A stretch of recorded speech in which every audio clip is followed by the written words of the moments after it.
Okay, so I'm getting ready to make my bread.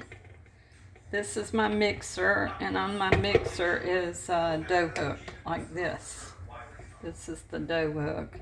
You don't have to have a dough hook. If you don't have a dough hook, to mix it, you can mix it by hand on like a plastic sheet or a piece of foil or whatever you have. But I'm going to start out with a half cup, if I can find my half cup. I'm going to do a half cup of the starter. This is my starter mix. So I'm going to scoop in about a half cup of this. This is for the bread. Half cup of the starter mix. Trying to get it empty. And I don't like to make a mess of it, so I put it over here on a plate. And I mix all the liquid ingredients first. So first I put the starter, and then I put 1 cup of water. You can use any kind of water you have. I'm using bottled water because my house water tastes weird. Then you add 1/4 cup of oil. I'm using avocado oil, but if you don't have that, you can use canola oil, vegetable oil, whatever you want to add. And I don't mix this until I mix all the liquid ingredients. Then I put in 1.5 teaspoons of salt. So this is my 1.5. Like I said, I'm not so good at being exact. I just do about. That's my 1.5 of salt. And then I do honey. I use this honey. And I'm going to put about 1.5 tablespoons of honey. You don't even have to put honey, but it does make it taste good. So I put about 1.5 tablespoons of honey. If you don't want to use honey, you could put maple syrup if you wanted to, or whatever you have. But I always put this honey. So I'm going to mix these liquid ingredients for just a tiny bit, just for a little.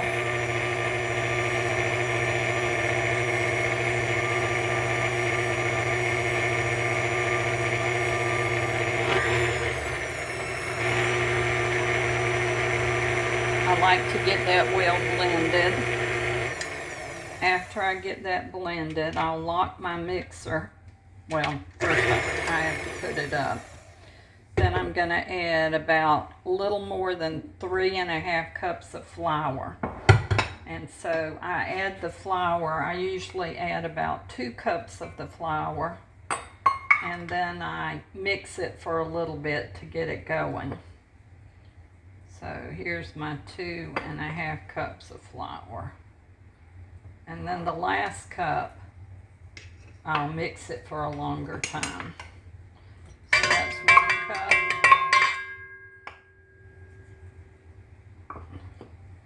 2 cups. I'll just get started with 2 cups. Here's my 2 cups of flour.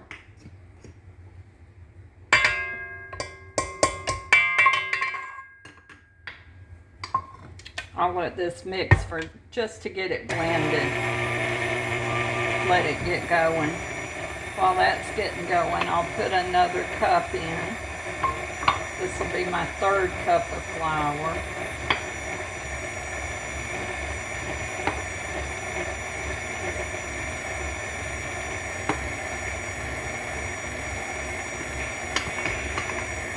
It makes 3 cups of flour. It's getting going. 3 cups of flour.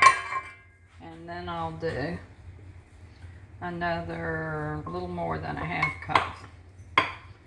And the way I can tell if it's good, I let this now run for about 6 or 7 minutes with this dough hook.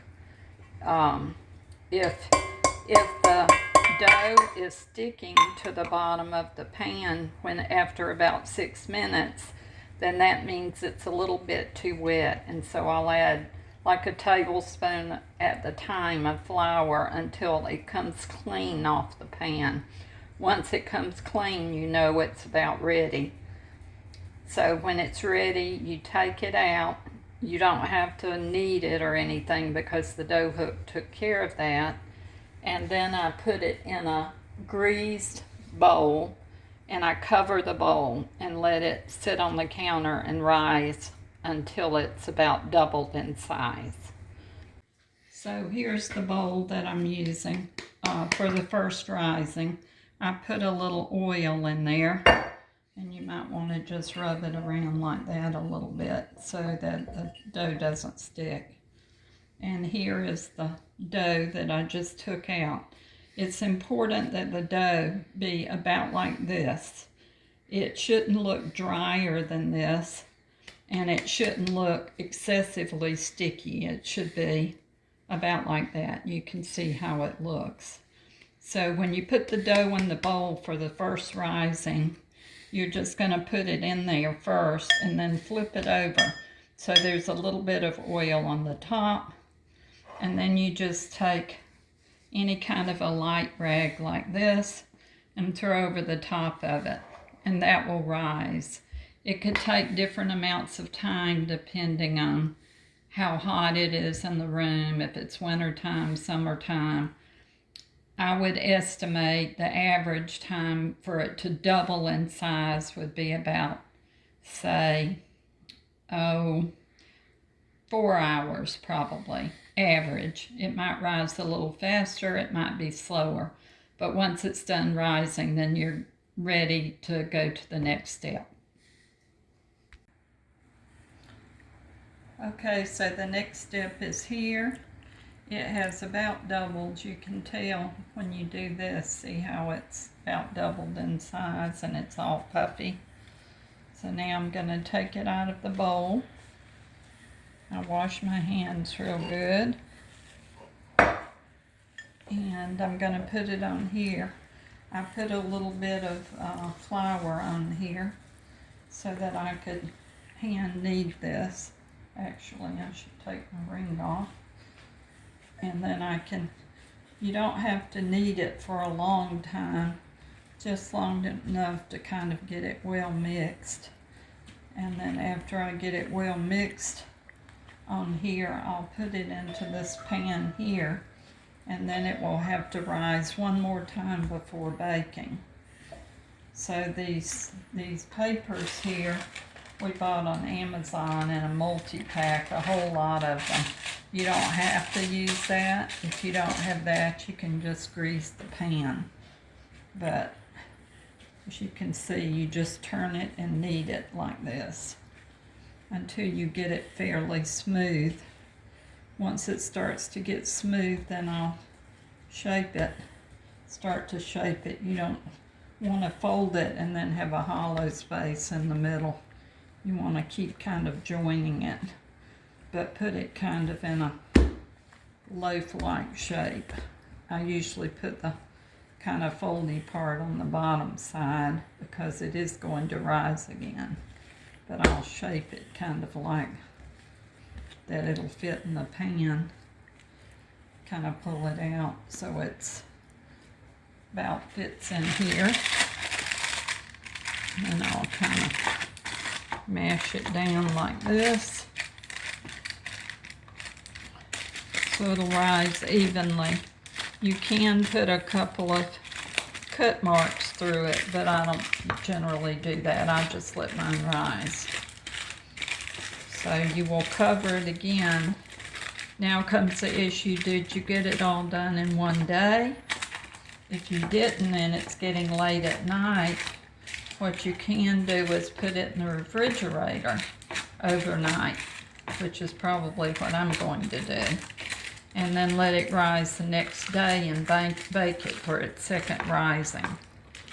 So I'm going to take this cover I used before, I'm going to cover it, and I'm going to stick it in the fridge overnight. Tomorrow morning I'll take it out and let it do its second rising. But it will take a little bit longer because it will get cold in the fridge overnight. But it's good to go now. If you start it early enough, then you can let it do its second rising and then bake it. But I'll do another section when it's ready to bake. Okay, so next I scrambled up 1 egg. That's going to be the egg wash for the tops. You can see about how high they get before they're baked. One of them is a little bit higher than the other one, but that's okay. That's just sometimes how they turn out. So you take the egg wash, and I just use a pastry brush and paint the top with the egg wash, and that will make it get nice and browned.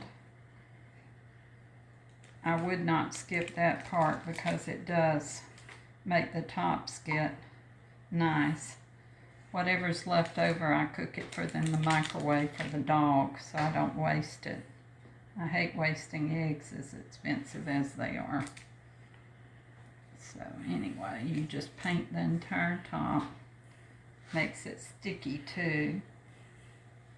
So just paint it up all around the edges.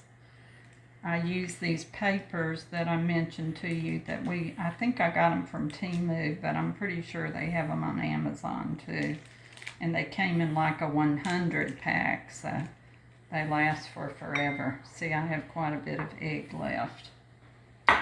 Then this is some is gone, but it's everything bagel toppers that we put on it. If you don't like that, you don't have to put anything, but you could put just sesame seeds if you like sesame seeds. But we like this everything bagel. It's kind of messy. I usually do it in the sink, but I will do it like this. As much as you would like. It makes a nice little topping.